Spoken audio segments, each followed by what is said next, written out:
Watanaga Shihen, the second arc of Higurashi When They Cry, is infamous for the confusion it causes thanks to a certain pair of identical twins. While the story is most often discussed in relation to its tragic conclusion and ultimate culprit, its first few acts contain a mystery of their own.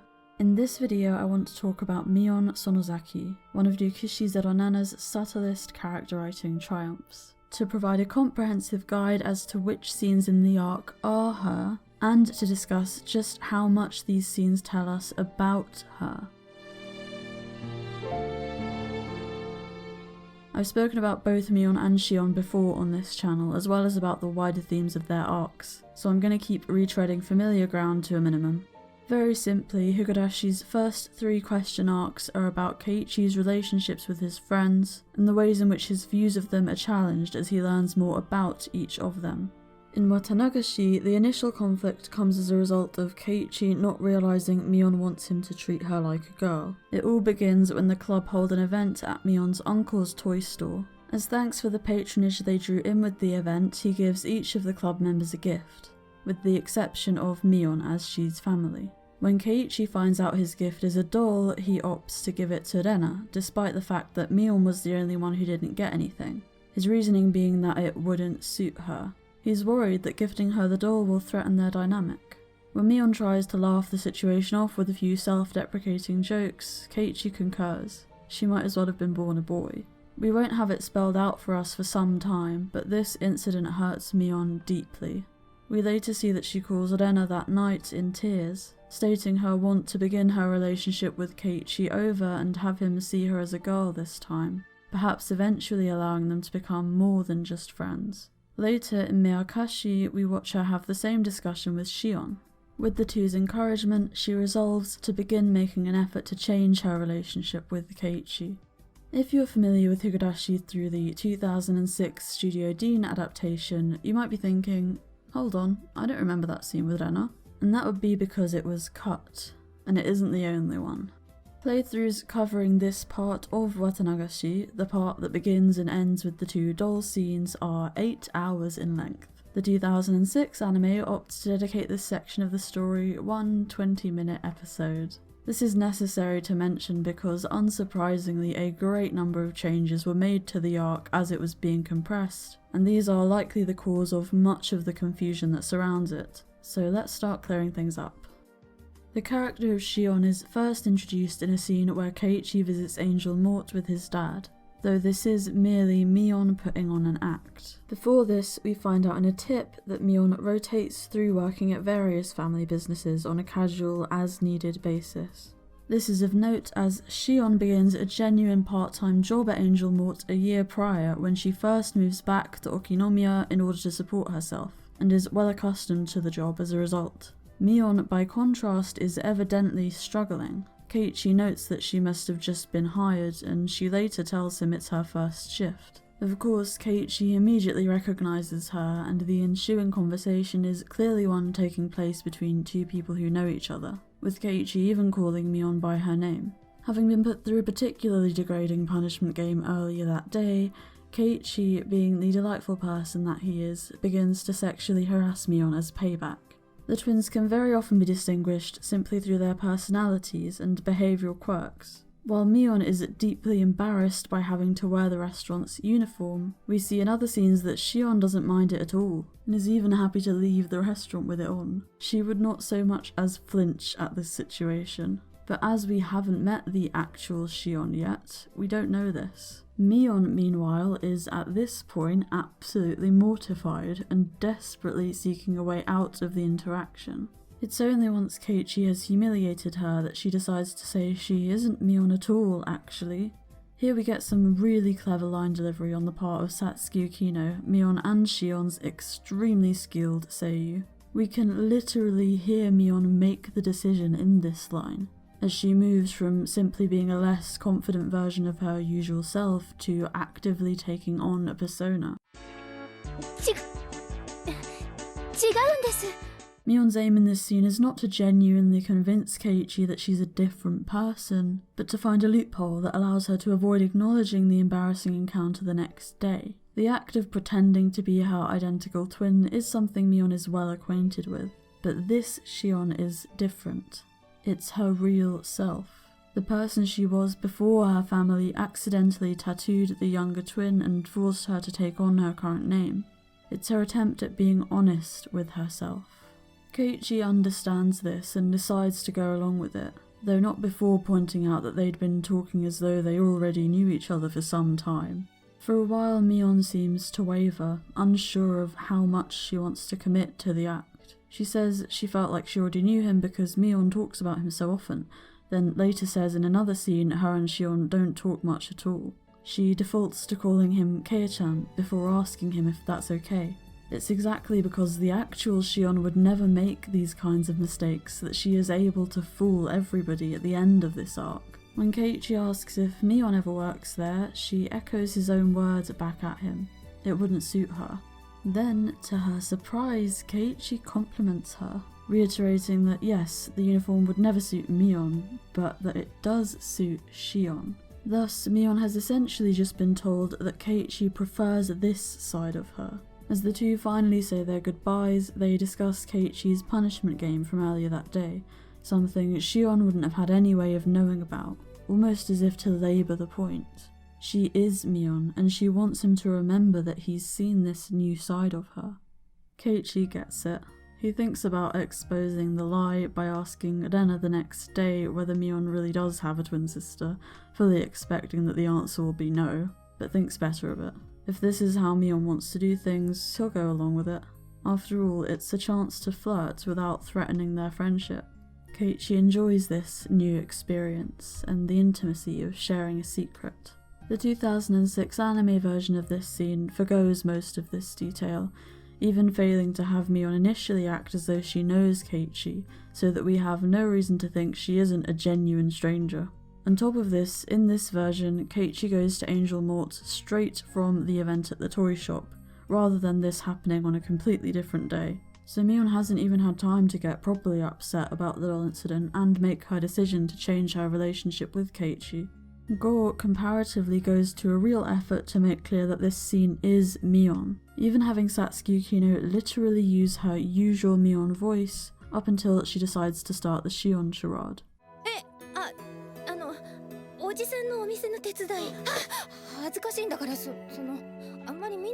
Just to really hammer it in the tip that follows this scene in the visual novel, Keiichi does talk to the rest of the club about whether Shion actually exists, with Mion becoming visibly embarrassed when she finds them doing this. In the next scene of note, Keiichi, Mion and Rena are walking home together and Keiichi is complaining about how hungry he is. When Mion is about to part ways with them, she mentions that she has to go to work, and how difficult it is adjusting to a new job. Keiichi muses that being a waitress must be tough, and Mion backtracks, reminding Keiichi that Shion is the waitress. Keiichi takes the opportunity to call Shion cute, flustering Mion before she rushes off. This compliment was also omitted from the 2006 anime, despite being a possible pivotal event. To me, this is the moment Mion realises she has an opportunity here. Keiichi is communicating that he has the potential to be interested in her, and so she responds by reprising the role. Go recognises the importance of this scene, making it seem even more like mutual flirtation. When Keiichi arrives home, Mion comes by shortly after, now pretending to be Shion again. She tells Keiichi her sister had told her that he hadn't had any lunch, and so she decided to bring him food. Keiichi, wondering why they're even bothering with this, continues talking to her as though she's Mion, mentioning that that was only because she stole his rice during their cooking competition earlier. Mion sulks whenever Keiichi does this, talks to her as though she's her usual self, because she sees it as a threat to her ability to have him change how he views her. For this reason, when Keiichi jokes that she probably put Tabasco in the food, she states that that's something Mion would do, not her. She mentions that the food she's brought Keiichi are the leftovers from Mion's lunch, and asks him to give the box back to her. Both wouldn't make any sense for Shion to say, as the twins don't live together. Shion could not physically have heard about Keiichi's predicament and gotten to Hinamizawa in this amount of time, never mind when she needs to immediately rush back for work. Mion also takes the time to apologise about the lunch situation before going, and there's one last fun hint. Unsurprisingly, most of this detail is once again cut out of the 2006 anime. We don't see the cooking competition that leads to Keiichi having no lunch, and so Mion's reason for bringing him the food is that he's a valuable customer. This is the kind of change that allowed people to think maybe this really was Shion, though even the anime later explicitly clarifies that it is not. Go once again goes in the complete opposite direction. In this version, Mion does get the doll, and she tells Keiichi she is bringing him food as a thank you for that. It seems that in this version of the story, Keiichi actually giving her the doll still allows her to realise her feelings for him, but her lack of confidence also still leads her to utilise the Shion mix-up to act on them. Following this, we get a tip wherein Keiichi returns the bento box to Mion at school, leaving her very flustered. Even so, we also see perhaps her first efforts to actively bridge the gap in Keiichi's mind between herself and her Shion persona. She asks him what he thought of the food, implied that she prepared, and is evidently happy when he says he liked it. When Mion discovers Keiichi has filled the box with sweets as a thank you, something he'd intended for her to see once she was home, he becomes embarrassed, reiterating that the gift is for Shion, to which Mion is visibly dismayed. To her, though not his intention at all, it's as though Keiichi has rejected her attempt to meld the two identities. He isn't interested in her, just Shion. This is another scene that's cut out of the 2006 anime, but that Go included in an abridged form. The next day we get a scene where Keiichi mentions that he's lost his keys to Mion and Enna, to which Mion responds that they were found at Angel Mort. Shion told her, obviously. Keiichi then goes to pick the keys up. A less consequential change in both anime series is that Keiichi knocks over the motorbikes outside the restaurant by accident, rather than because he is so excited to see Shion Mion that he just starts kicking things. The owners of said motorbikes appear and begin threatening Keiichi, at which point Mion comes to his rescue. Various passers-by come to her aid, and finally somebody calls the police. One of the easiest ways to distinguish the twins is by their reactions to Oishi. While neither are huge fans of the police, Shion does actually collaborate with Oishi the year prior in her search for Satoshi. Shion appreciates that Oishi takes the series of deaths and disappearances seriously, and in doing so honours Satoshi's memory in a way few people seem to. Mion, by contrast, loathes Oishi for the very same reason. Oishi is absolutely dedicated to his theory that the Sonozaki family are behind the supposed curse, so much so that he will actively try to make Mion's friends suspicious of her and wary of the community that she goes to such efforts to make them feel at home in. This clash of priorities is a major point of contention in the twins' relationship.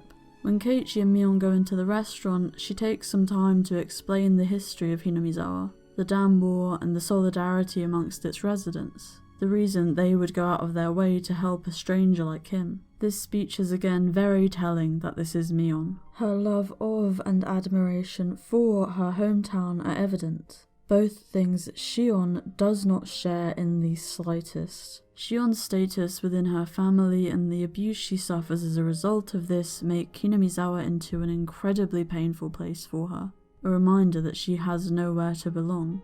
She sees Mion's narrative around Hinamizawa as a barefaced lie, which omits the discrimination people like herself and the Hojos face, as well as the general apathy towards Satoshi's disappearance. Shion would very simply never speak of Hinamizawa in the extremely positive terms Mion uses here.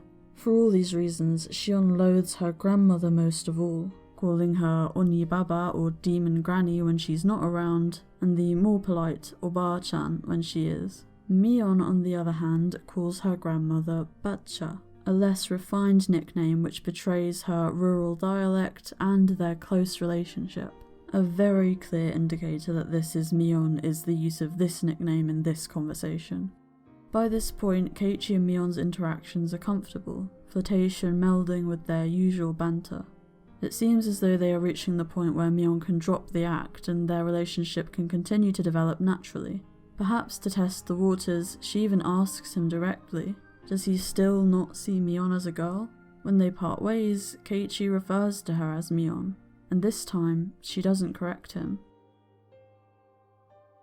That same night, Keiichi gets a phone call. allow me to introduce Shion Sonozaki. This is it, the very first scene where we actually meet Shion herself. She's in on everything and deliberately mimics Mion's Shion persona here, but there is one key difference. She is much more forward, ultimately asking Keiichi on a date after her shift the following day, for which she's gotten him a ticket. It's a taste testing event. Gore adds the nice touch of showing her evil smile while she does all of this. The next day, Keiichi heads out to the event, though not before thanking a confused Mion for the ticket. When he gets to the restaurant, he immediately accurately notes how much more confident Shion is compared to her sister, without realising this really is another person. When Keiichi and Shion begin their date, she makes a point to introduce herself under the guise of not having had the chance to do it the first time they met. As they talk, Shion covertly gives some of her reasoning for what she's doing. She doesn't like how weak her sister is. Eventually, they reach the same toy store where everything began, and Keiichi has an epiphany. Earlier in the arc, Rena tells him somebody had done something to hurt Mion, and she continually reminds him that she's a girl just like the rest of them. Of course, when he now tries to right his wrong and finally give the doll to Mion, it turns out it's not Mion at all. The ensuing conversation between the twins makes sure to extra hammer in that everything up until this point was indeed Mion. She's just too mortified to admit it. Gore equally attributes all these scenes to Mion by only including her in the end credits, and fans have pointed out that you can even differentiate Mion and Shion in Gore by the shape of their eyes. If you're thinking, Bess, you haven't mentioned the 2006 anime in a while. Yeah. Following the Bentor scene, Dean has Shion save Keiichi from the thugs, then skips over the discussion at Angel Mort, the phone call that night, the taste testing event the next day, the date, and Keiichi's attempt to give the doll to Shion, who he thinks is Mion. Keiichi and Shion instead inexplicably go on a walk where Shion delivers various bits and pieces of both Mion and her dialogue from these scenes, including all the stuff praising the community spirit in Hinamizawa. Keiichi then tries to return the bento box, leading Shion to state that she didn't bring him food, before she catches on and makes a split-second decision to manipulate him in the place of her careful plan from the visual novels. The pair then bump into Mion at that very moment.